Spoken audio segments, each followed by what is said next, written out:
Ministro, temos muitos assuntos para tratar com o senhor. Obrigada por estar na CNN Brasil para esclarecer todas as nossas perguntas e as nossas dúvidas. Eu quero começar tratando da questão fiscal.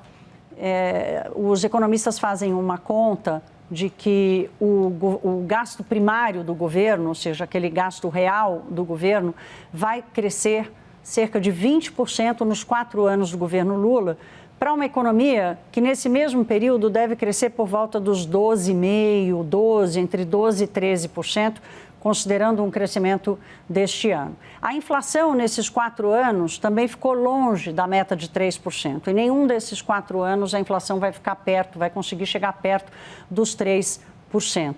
Diante deste contexto, qual é o diagnóstico que o senhor faz do porquê a taxa de juros no Brasil é tão alta? Qual é a correlação da taxa de juros com este contexto que eu acabei de descrever? Boa noite, bem-vindo, ministro. Boa noite, Thaís. Boa noite a todos os colegas aqui da CNN. Um prazer estar aqui com vocês. Uma alegria muito grande falar com os nossos telespectadores.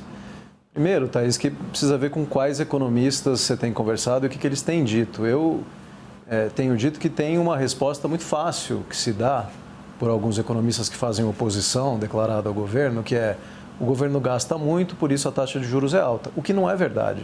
Isso não é verdade. Simplesmente não é verdade. A gente foi controlando o gasto durante esse governo Lula, depois de uma série de desarranjos causados pelo governo anterior, que se usava uma narrativa fácil para dizer que tinha uma regra de gasto, que ia fazer um monte de privatizações, de fato empurrou gastos para frente, contratou gastos para o futuro e deixou desarrumado o país do ponto de vista institucional. O arcabouço fiscal foi aprovado em 2023 e valeu para esse governo. Não é que a gente fez uma regra que vale para os próximos governos, que vale para os próximos 20 anos e acabou não valendo para nada, que é o caso da regra do teto de gastos. O arcabouço fiscal, ele lida com um compromisso de diálogo político concreto com o país. Os anos que se seguiram ao arcabouço fiscal, 2024, 2025, as metas do arcabouço foram cumpridas, não sem muita disputa, sem muita política, sem aprovação de mais de 70 leis no Congresso Nacional. Não teve administração na Fazenda, como foi a administração do ministro Haddad, agora a minha, que tem aprovado tantas medidas no Congresso, de um lado para recompor receita, o que é justo, quem tinha que pagar e não pagava começou a pagar, e para controlar o nível de despesa.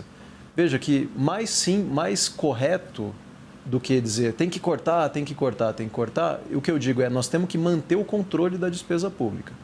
O arcabouço permitiu que a despesa crescesse 2,5% ao ano. A receita foi sendo recomposta a uma velocidade mais alta que a despesa. Por isso que a gente teve um encontro de contas e fomos diminuindo o déficit com o tempo.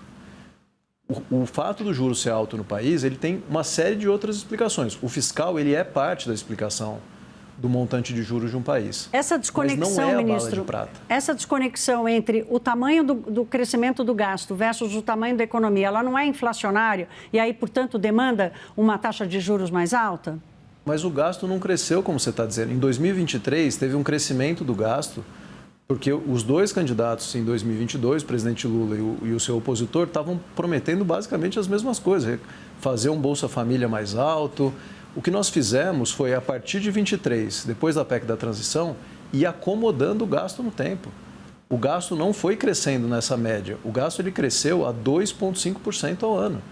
E a economia cresceu 3,2% em 23, 3,4% em 24, 2,3% em 25, inclusive mais do que se projetava. A surpresa foi positiva para o país. Eu tive agora no G7, antes estive no G20, o déficit primário dos países, não só de países ricos, que a comparação você vai poder dizer, mas não é correta fazer uma comparação, mas dos países do sul global, todos maiores que do Brasil. O déficit primário dos países, todos maiores. E a taxa de juros todas menores. Então você tem questões como poupança pública, poupança privada, você tem questão de diferencial de câmbio, tem uma questão histórica da taxa de juros que vai gerando uma espécie de acordos e consensos de uma taxa de juros maior que nós temos que endereçar. Veja, é um problema. O que tem correlação com o fiscal, que eu digo que tem correlação com o fiscal, mas não da forma como é colocada. O fiscal é a explicação para a taxa de juros, porque não é verdade. A gente engana quem nos assiste passando uma impressão de que é uma discussão simples. O fiscal melhorou com o tempo, o que justificaria uma taxa de juros menor. O que não é sinônimo de que deveríamos ter necessariamente uma taxa de juros muito mais baixa. Mas o fiscal melhorou e as razões da taxa de juros no Brasil são variadas e a gente deve seguir atacando.